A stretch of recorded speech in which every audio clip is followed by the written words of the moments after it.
Halo guys, welcome to my YouTube channel Yuki Diraga. Gak kerasa kita sudah berada di penghujung semester. Nah, untuk itu, I would like to share to you the material that we have discussed during the semester. Jadi, saya ingin review kembali beberapa materi yang sudah kita pelajari selama satu semester ini guys ya. Nah, untuk itu, perhatikan videonya ya secara seksama, jangan di skip, jangan dipercepat ya guys ya. Karena nanti di sela-sela penjelasan, saya juga akan berikan kuis untuk kalian kerjakan. Oke? Untuk itu, tonton terus videonya sampai selesai.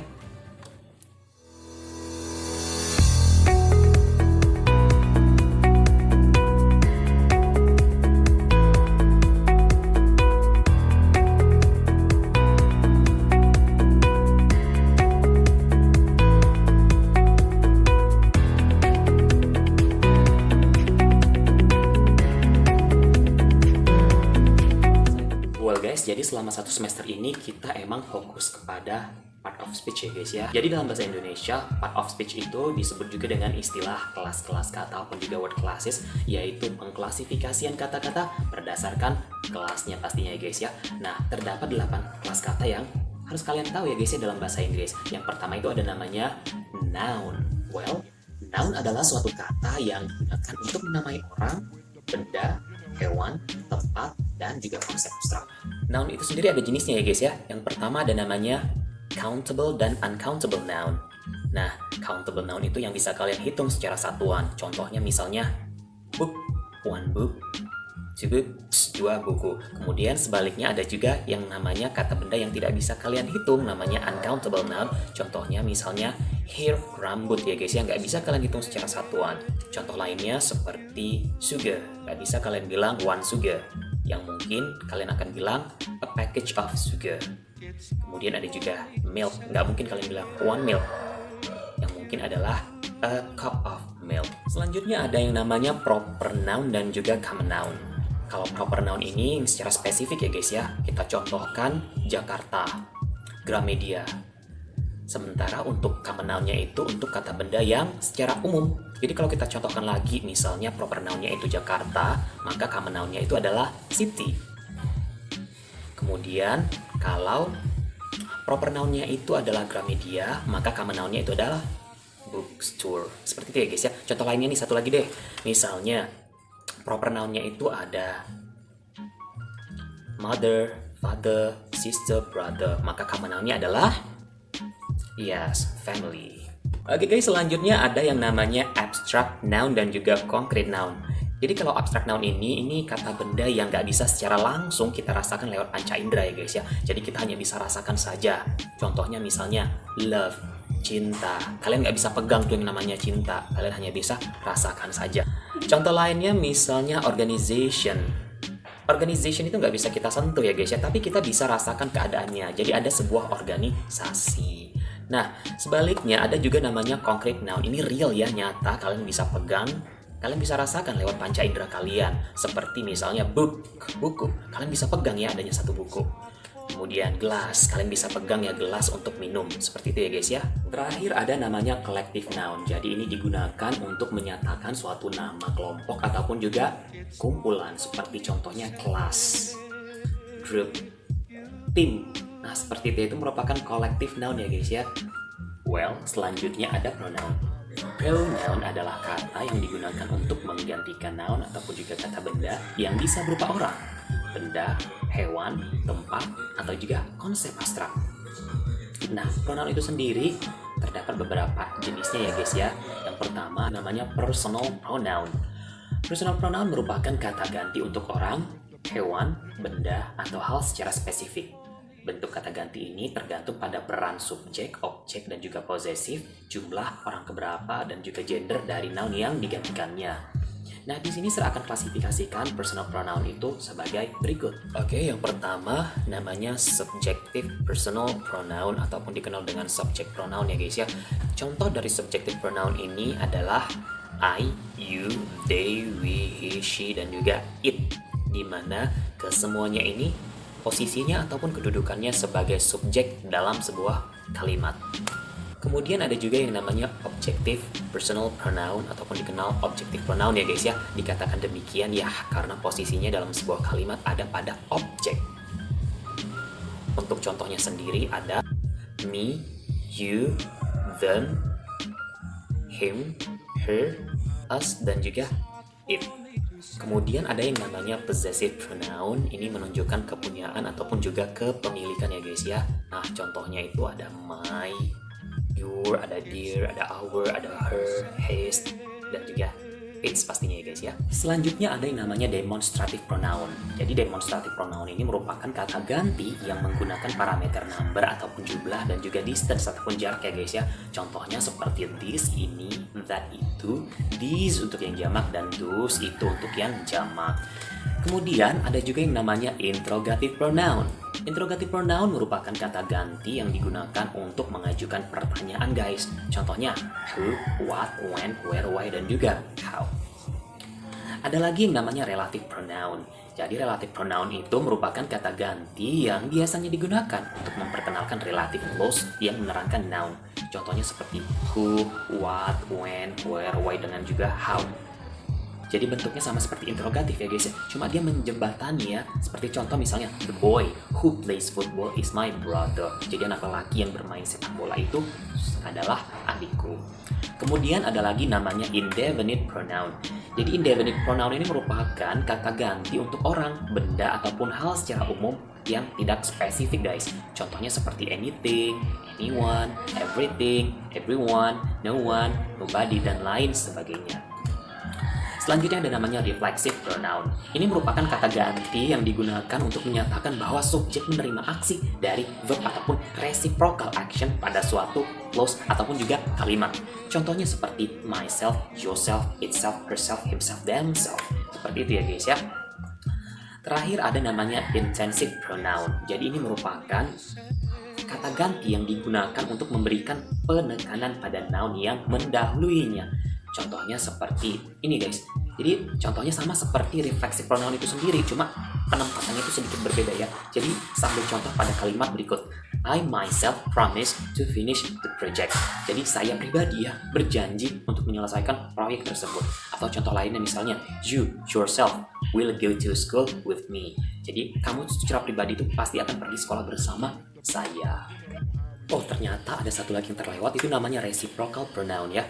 Reciprocal pronoun itu merupakan kata ganti yang digunakan pada kondisi ketika dua atau lebih subjek melakukan aksi yang sama satu sama lainnya guys. Jadi contohnya itu adalah ada each other dan juga one another. Jadi artinya sama-sama satu sama lain. Well guys, selanjutnya kita beralih kepada part of speech yang lain ya, yaitu verb ataupun kata kerja.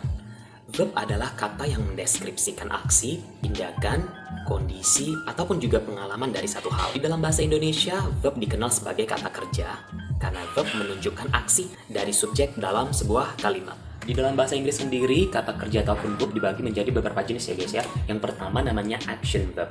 Jadi action verb ini merupakan kata kerja yang mengekspresikan sebuah tindakan ataupun juga kegiatan guys. Contohnya seperti raise, give, sleep, drink, eat, read, watch, dan lain sebagainya. Kemudian berdasarkan objeknya, action verb ini bisa dibagi lagi ke dalam dua jenis guys, yaitu transitive dan juga intransitive verb. Transitive verb itu membutuhkan objek ya agar kalimatnya menjadi utuh dan memiliki makna. Dengan kata lain, objek yang mengikuti verb mendapatkan aksi dari verb tersebut. Contohnya misalnya kita ambil kalimat seperti ini guys. I clean my room every morning. Saya membersihkan kamar saya setiap pagi. Jadi clean itu merupakan transitifnya ya, sementara objeknya itu adalah my own room. Sementara sebaliknya, intransitive verb itu merupakan kata kerja yang tidak membutuhkan objek langsung sama sekali guys. Jadi meskipun begitu, kalimat itu tetap memiliki makna. Contohnya misalnya, Joshua scream. Joshua menjerit. Jadi tanpa adanya objek, kalimat tersebut masih tetap bermakna. Atau misalnya, she walks. Dia berjalan. Kalimat tersebut tak ada objeknya tetapi tetap memiliki makna. Oke, beralih ke jenis yang lainnya yaitu auxiliary verb. Jadi disebut juga sebagai linking verb ya guys ya, karena kata ini digunakan untuk menghubungkan suatu subjek dengan kata benda. Jadi kata keterangan juga bisa dihubungkan ataupun juga kata sifat yang menggambarkan subjek tersebut. Auxiliary verb bisa dikelompokkan menjadi is, am, are, was, dan juga were. Kemudian ada juga namanya modal verbs, jadi dikenal juga sebagai helping verb. Jadi modal verbs ini adalah kata yang digunakan sebelum action maupun auxiliary verb untuk memperjelas ataupun memberikan informasi tambahan mengenai suatu kemampuan ataupun keterangan waktu. Berikut kata-kata yang tergolong ke dalam modal verb seperti can, could, may, must, will, would, shall, dan juga should, guys. Selanjutnya kita beralih ke adverb ataupun kata keterangan. Jadi adverb ini adalah kata keterangan yang digunakan untuk menerangkan kata kerja, kata sifat, ataupun kata-kata keterangan yang lainnya ya guys ya.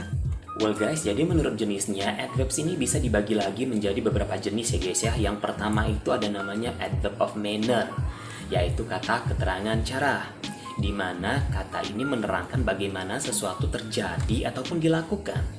Adverb of manner ini menjawab pertanyaan how. Contohnya seperti quickly, slowly, seriously, happily, dan juga easily. Kemudian ada juga namanya adverb of place ataupun kata keterangan tempat, yaitu kata keterangan yang menerangkan tentang di mana suatu peristiwa terjadi ya guys ya. Jadi adverb of place ini menjawab pertanyaan where dan biasanya ditempatkan setelah objek langsung ataupun direct object ataupun juga kata kerja. Contohnya seperti in Bandung, at home, everywhere, inside, outside, dan lain sebagainya. Selanjutnya ada juga adverb of time ataupun kata keterangan waktu, yaitu di mana kata ini menerangkan tentang kapan suatu peristiwa itu terjadi. Adverb of time ini menjawab pertanyaan when ataupun juga what time ya guys ya.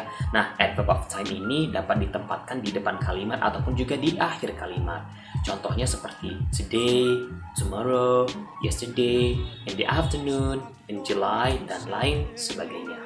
Ada juga yang namanya adverb of degree, adalah kata keterangan tingkatan yang mana adverb ini menerangkan tingkatan bagaimana sesuatu itu dilakukan ya guys ya. Jadi adverb of degree ini menjawab pertanyaan what degree yang biasanya ditempatkan sebelum adjective ataupun juga adverb seperti very, little, dan juga extremely. Kemudian ada juga yang namanya adverb of frequency ataupun kata keterangan frekuensi, di mana adverb ini menerangkan tentang sering tidaknya suatu peristiwa itu terjadi. Adverb of frequency menjawab pertanyaan how often yang biasanya ditempatkan sesudah subjek dalam sebuah kalimat. Contohnya seperti usually, always, never, seldom, ever, never, sometimes, dan juga often. Well guys, selanjutnya kita beralih ke part of speech yang lain, yaitu adjective. Adjektif adalah kata yang menerangkan atau menjelaskan kata ganti ataupun juga kata benda. Adjektif sendiri bisa mendeskripsikan kata benda atau keadaan seseorang, usia, bentuk, ukuran, dan bahkan juga warna dari suatu benda guys. Oke, di sini adjektif sendiri dapat dibagi dalam berbagai macam jenis sesuai dengan arti dan juga sifatnya ya guys ya. Yang pertama itu namanya descriptive adjective. Ini merupakan jenis kata sifat yang mendeskripsikan kata benda. Kata sifat ini bisa kalian lihat pada beberapa kata dalam bahasa Inggris seperti beautiful, big, handsome, good, nice, dan lain sebagainya. Selanjutnya ada yang namanya quantitative adjective. Ini merupakan kata sifat yang digunakan untuk menerangkan jumlah benda yang ada seperti misalnya all, no, few, many, much, and little. Kemudian ada juga yang namanya numeral adjective seperti 2, 7, 30, dan lain sebagainya yang juga termasuk ke dalam quantitative adjective. Selanjutnya ada yang namanya possessive adjective. Jadi di sini ada dua jenis kata sifat possessive adjective. Kata sifat yang satu ini berguna untuk menunjukkan kepemilikan ataupun kepunyaan sesuatu. Contoh possessive adjective diantaranya adalah my, your, her, his, its, their, dan juga our. Hal ini juga sama seperti possessive pronoun. Selanjutnya ada yang namanya demonstrative adjective ya guys ya. Nah, contohnya dalam bahasa Inggris seperti this, that, dan juga those. Nah, hal ini juga sama seperti yang ada pada penjelasan demonstrative pronoun. Selanjutnya ada yang namanya distributive adjective. Nah, distributive adjective adalah kata sifat yang menerangkan apakah kata atau benda itu bermacam-macam atau sendiri-sendiri. Nah, berikut ini ada beberapa kata yang termasuk ke dalam distributive adjective seperti each masing-masing, every tiap-tiap, either salah satu dari, dan juga neither tidak satu pun. Kemudian ada juga yang terakhir itu namanya interrogative adjective ya guys ya. Nah, ini digunakan untuk menanyakan suatu benda Berikut adalah contoh interrogative adjective seperti what, which, how, yang mana biasanya disandingkan dengan kata benda. Sebagai contoh, what color are your shoes? Warna apa sih sepatumu? Selanjutnya ada yang namanya preposition ya guys ya, dari part of speech. Jadi preposition ataupun sisipan ya guys merupakan kata yang berfungsi untuk menunjukkan hubungan antara objeknya dengan bagian lain dalam sebuah kalimat. Sama seperti part of speech yang lain, preposition sendiri juga memiliki beberapa jenis ya guys ya. Yang pertama namanya preposition of time atau waktu. Jadi preposition of time ini adalah preposition yang digunakan untuk menunjukkan waktu. Nah, contoh preposition of time itu sendiri seperti after, at, before, by, during, before, from, in, of, on, over, past, since, till, to, hingga until ya guys ya. Kemudian ada juga namanya preposition of place ataupun tempat. Jadi preposisi ini merupakan kata depan bahasa Inggris yang digunakan untuk menunjukkan tempat ataupun juga posisi. Nah, contoh preposition of place itu sendiri seperti aboard, above, against, along, behind, beside, below, between, by, in, inside, on, outside, over, under, dan lain sebagainya ya guys ya. Kemudian ada juga preposition of movement ataupun pergerakan ya guys ya. Jadi di mana preposisi ini digunakan untuk menunjukkan gerakan. Nah, contohnya sendiri adalah sebagai berikut. Around, away from, down, inside, into, off, to, up, dan lain sebagainya. Selanjutnya ada preposition of manner ataupun cara ya guys ya. Jadi preposition of manner ini adalah kata depan bahasa Inggris yang menunjukkan hubungan cara antara objeknya dan juga kata-kata lain di dalam suatu kalimat. Contohnya seperti by, in, like, on, with, atau juga without. Selanjutnya ada preposition of purpose ataupun tujuan. Jadi preposisi ini menunjukkan hubungan tujuan ataupun purpose ya guys ya antara objeknya dan kata-kata lain di dalam sebuah kalimat. Contohnya itu satu guys, yaitu for. Dan terakhir ada yang namanya preposition of quantity ataupun measure ya guys ya, kuantitas ataupun juga ukuran. Jadi preposition of quantity ini adalah kata depan bahasa Inggris yang menunjukkan hubungan kuantitas ataupun juga ukuran antara objeknya dan kata-kata yang lain di dalam suatu kalimat. Jadi prepositional phrase of quantity ini akan mampu menjawab pertanyaan seperti how much ataupun juga how long. Nah, contohnya sendiri ada for dan juga by. Well guys, selanjutnya ada yang namanya conjunction ataupun juga kata penghubung ya guys ya. Jadi conjunction ataupun kata penghubung ini dibagi lagi menjadi beberapa jenis. Ada 3 jenis ya guys ya. Oke, kita mulai ya guys ya. Yang pertama ada yang namanya coordinating conjunction. Coordinating conjunction ini adalah kata penghubung yang menghubungkan kata, frasa, ataupun juga klausa yang strukturnya itu sederajat. Misalnya kata benda dengan kata benda, kata sifat dengan kata sifat, dan lain sebagainya. Kata-kata yang digolongkan sebagai coordinating conjunction adalah and, but, for, so, nor, dan juga yet. Kemudian ada yang namanya correlative conjunction. Correlative conjunction ini sering disebut juga sebagai paired conjunction karena bentuknya itu berpasangan ya guys ya. Contohnya seperti both dan juga and, ini selalu pasangan guys. Kemudian either or, neither nor. Kemudian ada juga not but, not only but also, whether or, as much as, just as so, dan lain sebagainya. Terakhir ada yang namanya subordinating conjunction. Subordinating conjunction ini adalah kata yang menghubungkan independent clause ataupun kalimat utama dengan dependent clause ataupun juga anak kalimatnya. Kebanyakan subordinating conjunction ini terdiri dari satu kata, tapi ada juga yang terdiri dari beberapa kata. Kata-kata yang digolongkan sebagai subordinating conjunction ini seperti after, as soon as long as, before, once, still, until, when, whenever, dan juga while. Oke, nggak kerasa kita udah ada di akhir dari part of speech, yaitu interjection. Sebenarnya apa sih interjection? Jadi menurut Cambridge Dictionary, interjection itu adalah kata ataupun juga frasa yang diucapkan pendek dan secara tiba-tiba tapi mengekspresikan emosi. Oke, well guys, jadi interjection dalam bahasa Inggris ini tidak terbentuk berdasarkan penemuan kata-kata baru, melainkan berdasarkan kebiasaan dalam sebuah masyarakat. Oleh karena itulah, mungkin kalian akan menemukan interjection dalam bahasa Inggris yang mirip dengan bahasa Indonesia. Dan ada juga beberapa yang sama sekali tidak mirip dan tidak ada dalam bahasa kita. Nah, berikut ada beberapa proses terbentuknya interjection dalam bahasa Inggris. Yang pertama itu berdasarkan origin ya, dari original dari origin kata. Nah, pertama-tama ada beberapa kata dalam bahasa Inggris yang memang berfungsi sebagai interjection. Jadi kata-kata semacam ini biasanya hanya pantas digunakan sebagai interjection saja.